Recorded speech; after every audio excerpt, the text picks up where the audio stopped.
Hello, this is Scott Carpenter. I wanted to give you an idea of some of the locations where I still put trail cameras. I personally don't think they're real reliable. I know the Bigfoot can sense the passive infrared sensor. I use them in certain situations where the Bigfoot has to go through a funnel and he has a hard time avoiding my camera. And in those situations, sometimes I hope he'll just mess with the camera or try to disable it. And that's kind of given me my best footage is when my cameras have been investigated.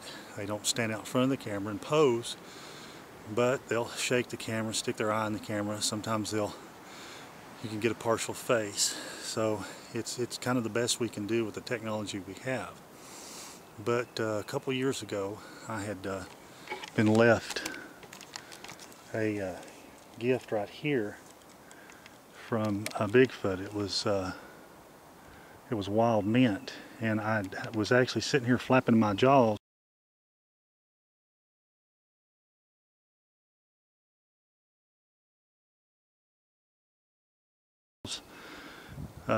talking about it, and I had the camera pointing behind me, and I've actually got this in my book in one of my chapters. But a Bigfoot came right up to that stump right there in that thick foliage, and he was a light gray one, and you can actually see him getting larger.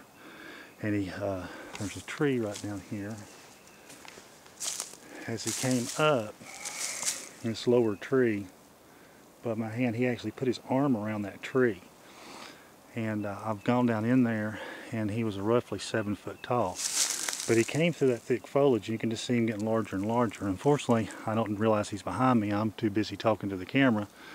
And actually, I catch this as I'm filming me, and it's over my shoulder.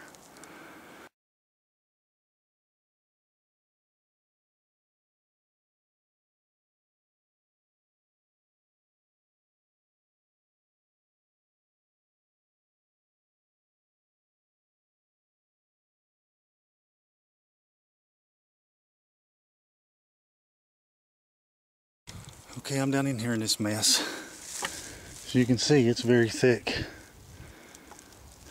But there is a little bit of a trail right here. So,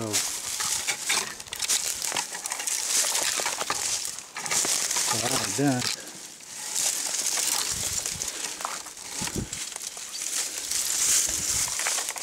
place my trail camera right here.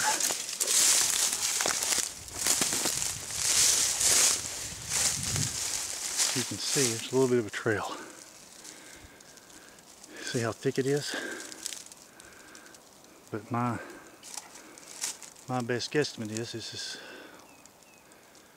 obviously a game trail, but also a trail that the Bigfoot uses to come up and monitor the trail right above me up there on top of the hill. So, and of course, we have something in front of the wheel. But I'm going to take the camera out of here.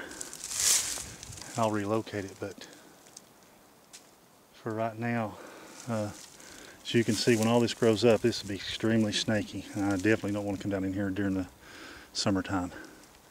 But we'll see what that yields, if anything. It's been here almost 3 weeks, probably a little over. So I'm going to set the camera to watch my back trail while I take the camera down. So what I thought I'd do, since he came from around that around this long point right here and came up, I put a trail camera. If you go down in there, there is a trail. It's all growed up, but it's there. So I don't know what's on around the bend. It's so thick, I really don't feel comfortable getting down in there and rummaging around. But and I don't feel real happy about having to do it, but I've got a trail camera down in there that's been there almost a month.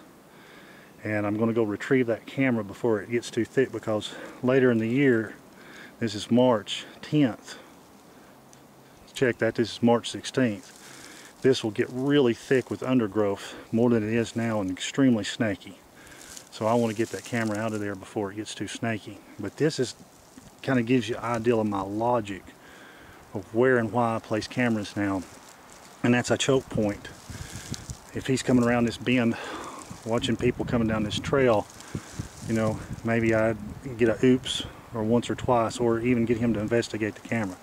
So I'm going to go back down here and walk in through there, and I'll document the whole thing. Hopefully I'll get in and out of there with no issues. I can get this wind's really blowing, but it's a nice day. So, okay, I've got my camera, so I'm going to work my way back out of here and get back up to the main trail pretty quick.